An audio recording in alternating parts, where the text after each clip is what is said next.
has your interest in research in this field been a problem for you in respects to professional relations, or have you found that your colleagues within academia that know about what you're doing are overall, supportive of your pursuits?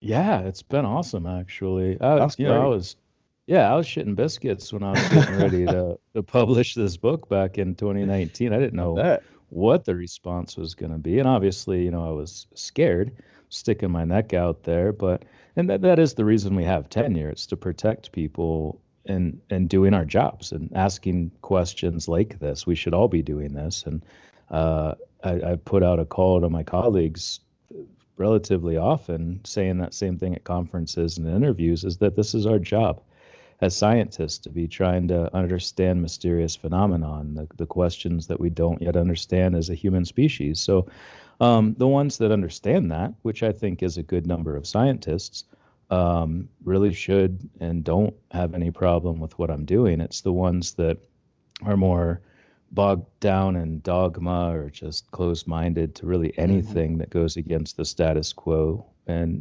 the onus is on them.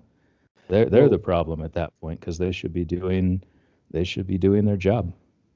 Well, speaking of dogma, what do you and bias, what do you think is needed in order for the academic scientific sectors to fully embrace, the reality that these things do exist in relation to the fact that these objects do exist, that these events have occurred and still Yeah, do occur? Because, right. I kind of feel that once global academia and the private sector becomes truly like curious about this, we'll see really big leaps forward in how we understand this phenomenon, or at least shift in our approach to trying to understand it. But yeah, what in your opinion, as someone who is, within the quite intellectually aggressive and occasionally quite dogmatic, as you said, arena of academia, what's needed in order to get these brilliant minds focused on this issue?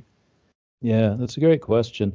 From my experience, I think a lot of it's just going to be overcoming the immense amount of stigma that surrounded this question, manufactured stigma, I'd point out, from Project Grudge, Project Blue Book, where the stated mission of these organizations is to quell discussion and conversations about this phenomenon. That there's a legacy, there's a cultural hangover, if you will, that we're still experiencing and that we definitely Absolutely. experience in academia.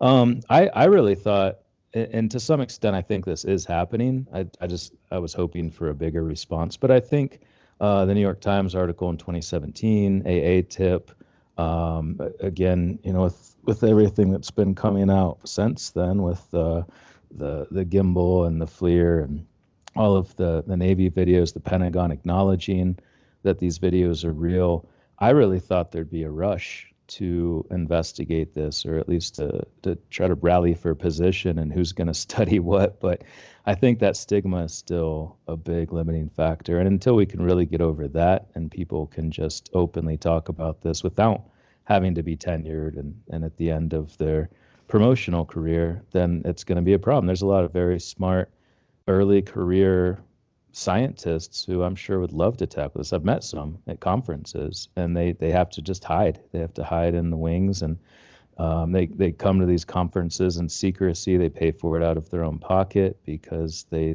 feel retribution from their department or their institution or university. So I think we still have a long way to go there, but there are others who are starting to take this seriously and be very open about it publicly, and it's been great to see.